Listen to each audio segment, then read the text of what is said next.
ప్రజలకి ఏం చేసిందో చెప్తలేరు.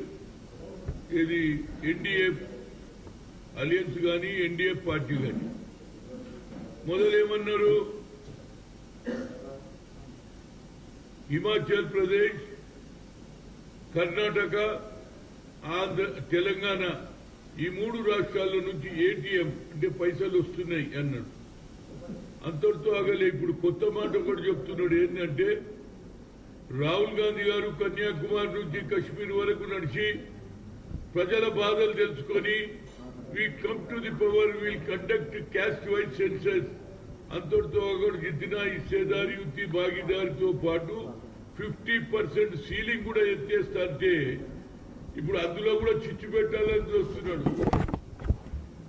కేవలం బీసీ ఎస్సీ ఎస్టీలకున్న రిజర్వేషన్ వీళ్ళు ఎత్తేయాలని ప్రయత్నం చేస్తున్నట్టు. అంతటితో ఆగలే. ఇప్పుడు షాహీ పరివార్ అట అంటే కాంగ్రెస్ పార్టీ, ఇందిరాగాంధీ కుటుంబం రాజుల పరిపాలన అంటున్నారు. అదే షాహీ పరివార్లనే ఇందిరాగాంధీ టైంలో భూ సంస్కరణ అమలు చేసింది, దున్నేవాడికే భూమి ఇచ్చింది, బ్యాంకు నేషనలైజ్ చేస్తే ఇప్పుడు వాళ్ళు షాహీ పరివార్ అంటే రాజుల పరిపాలన అనేది దృష్టి తీసుకొస్తున్నావు. మరి నువ్వేం చేసినావే బాబు? నువ్వు ఏం చేసినావు? ఒక ఓబీసీ ప్రధానమంత్రి అయ్యి 10 ఏళ్లలో ఒక బీసీకి న్యాయం చేసినావని అడుగుతున్నా. అయితే ఓబీసీ పార్లమెంట్ కమిటీ కన్వీనర్ గా 3 సార్లు కలిసిన జనాభా ప్రకారంగా మాకు అత్యధిక ఏది జనాభా ఉన్నది, మాకు సెపరేట్ మినిస్ట్రీ అంటే చేసినవా? చేయలేదు. అంతేకాదు కులగణ చేయమంటే చేసినవా? ఇవాళ కులగణ గురించి యావత్ భారతదేశంలో ప్రజలు మాకు కులగణ జరిగితే మాకు సరి అయిన న్యాయం, మాకు ప్రమోషన్స్ వస్తాయని రాహుల్ గాంధీ అయితే 90% ఉన్న జనానికి అన్యాయం జరుగుతుంది, 10% ఉన్న వాళ్ళే ఎంజాయ్ చేస్తున్నారంటే దానికి కూడా ఎకనామికలీ వీకర్ సెక్షన్ అని 10% ఏది పార్లమెంట్ లో బిల్లు పాస్ చేస్తే మేము మాట్లాడలే. ఇవాళ నువ్వు కావాలని దెబ్బ కొట్టడానికి బీసీ ఎస్సీ ఎస్టీల తగాద పెడుతున్నావు. నిన్నటి వరకు ఏం తగాదా? హిందూ ముస్లింల తగాద అంటున్నావు. ఇవాళ దేశాన్ని మేము విడగొడుతున్నామా లేకుంటే నరేంద్ర మోడీ విడగొడుతున్నాం? ప్రజలు ఆలోచన చేయాలి. ఈ దేశంలో నిజంగా కూడా బడుగు బలైన వర్గాల గురించి ఆలోచన చేసే కాంగ్రెస్ పార్టీ, ఇందిరాగాంధీ కావచ్చు, సోనియా గాంధీ కావచ్చు, ఇవాళ రాహుల్ గాంధీ కావచ్చు, మేము బడుగు బలైన వర్గాలకు వాళ్ళ స్థితిగతులు తెలుసుకోవడానికి కింది స్థాయిలో ఏమున్నారు, మీరు ఏ విధంగా భోజనం చేస్తున్నారు, ఏ విధంగా మీకు ఏది సరిపోయే ధాన్యం దొరుకుతుందా, మీకు ఉద్యోగాలు వచ్చినాయని తెలుసుకోవడానికి మేము సర్వే చేస్తుంటే దానికి కులాలలో చిచ్చు పెడుతున్నారు కాంగ్రెస్ వాళ్ళు.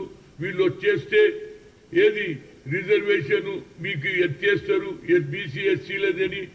ఈ ఎందుకంటే నరేంద్ర మోడీ గారు డెస్పరేట్ అయిన ఆయన సంగతి ఆలోచనలో మార్పు వచ్చిందా అంటున్నా నేను. నిన్నటి వరకు నువ్వు ఏమేమో చెప్పినావు, 2 కోట్ల ఉద్యోగాలు అన్నావు, రైతులకు రుణమాఫీ అన్నావు, ఏదైనా చేసినావా? ఎక్కడికి పోయినా 6 డిక్లరేషన్లు అయితే లేవు, అదేం చేస్తలేరని నువ్వేం చేసినావు చెప్పు. 10 ఏళ్లలో నువ్వు ఇచ్చిన హామీలు ఒకటన్నా పూర్తి చేసినావా? ఇలా బీజేపీ మిత్రులు ఒక పక్క, ఇంకో పక్క నిన్నటి వరకు వాళ్ళే సమగ్ర కుల సర్వే చేసిన వాళ్ళు కూడా ఇవాళ డ్రామాలు చేస్తున్నారు. మరి మీరు సమగ్ర కుల సర్వే చేస్తే ఆ కాగితాలు ఎక్కడ పోయినాయి నేను అడుగుతున్నా. మీరు చేసిన కాగితాలు కూడా తీసేసుకున్నారా? అంటే మాకు ఇవ్వవలసి వస్తుందనా?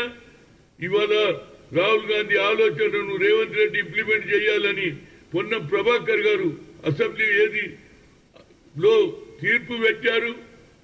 ఆ తర్వాత కేబినెట్ లో నిర్ణయం తీసుకొని మొదలు పెడుతుంటే ఏం డ్రామాలండి ఇది? రోజు ఒక మాట మాట్లాడుతున్నారు. నరేంద్ర మోడీకి ఎక్కడేం సుధరించలేదు, ఎందుకంటే ఆయన ఏం చేయలేదు కాబట్టి. ఏదన్నా మొన్నటిదాకా హిందూ పేర్ల మీద ఓట్లు తీసుకోవాలని రెచ్చగొట్టినాం. ఇప్పుడు ఏమంటున్నావు? మేమంట దేశాన్ని విభజించడానికి కులాలను విడగొడతలేము రా బాబు, కులాలను బలోపేతం చేస్తున్నాం, కింది వాడిని పైకి తెస్తున్నాము.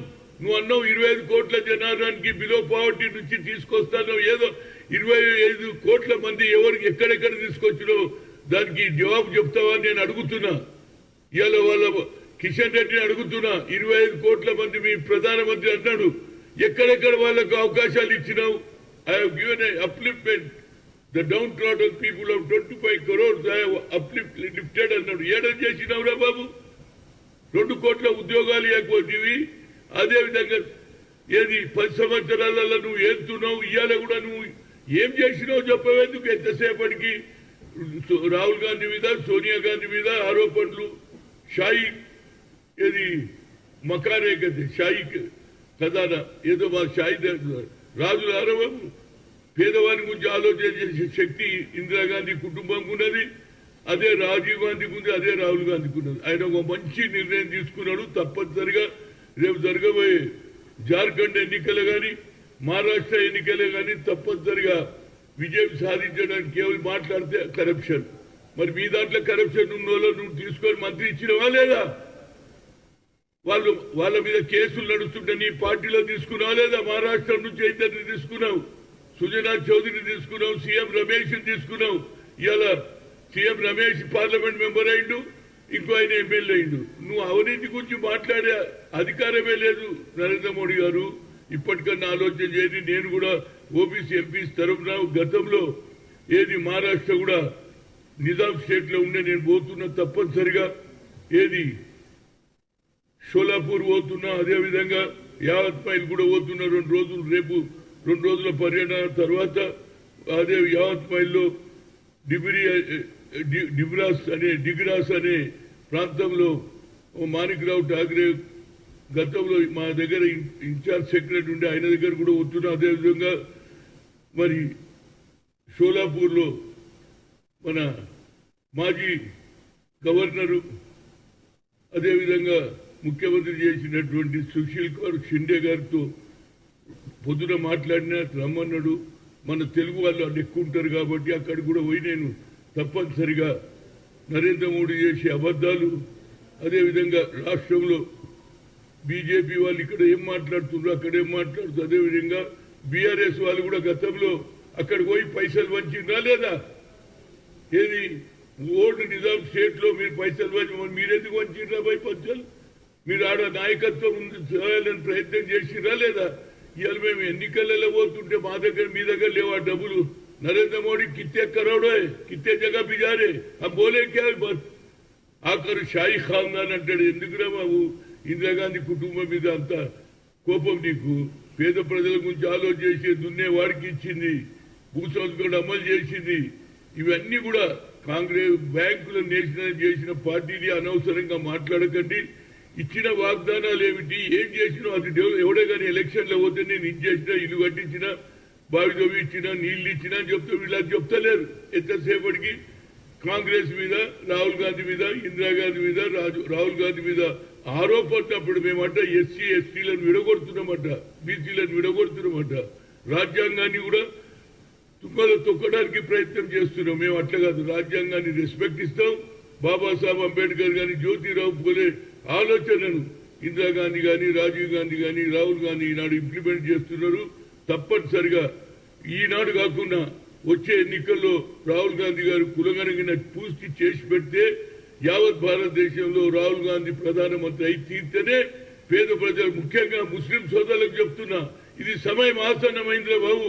ఈ దేశాన్ని విడగొట్టాలని ప్రయత్నం చేస్తున్నారు ముస్లిం సోదరులు. అక్కడ ఎవరున్నా, ఏది షోలాపూర్ లో ఉన్నా, యవత్మాయిలు ఉన్న ముస్లిం సోదరులు కూడా ఆలోచన చేసి ఈసారి తప్పనిసరిగా ఏది కాంగ్రెస్ పార్టీకి మల్లికార్జున్ ఖర్గే అదేవిధంగా రాహుల్ గాంధీ నాయకత్వాన్ని బలపరచాలని కోరుతున్నా. తప్పనిసరిగా 2 రోజులు పర్యటన చేసి అక్కడ మన వాళ్ళు చాలా మంది పద్మశాలీలు ఉన్నారు, బీసీలు, ఎస్టీలు అందరికి చెప్పొస్తే. అదేవిధంగా యావత్మాల్ గతంలో కూడా నేను మహారాష్ట్ర ఇన్ఛార్జ్ ఉండే విలాసరావు దేశ్ముఖ్ ఉన్నప్పుడు అక్కడ పరిచయాలు ఉన్నాయి కాబట్టి రేపు పోయి 2 రోజులు ఆ తర్వాత వచ్చి ఏది నెహ్రూ బర్త్డే చూసుకున్న తర్వాత మళ్ళా యవత్మాల్ మన మాణిక్రావు ఠాకరే కాన్స్టిట్యూషన్ డిగ్రాస్ అసెంబ్లీ సెగ్మెంట్లు కూడా పోతామని మీ ద్వారా మీడియా మిత్రులకు కోరుతున్నా.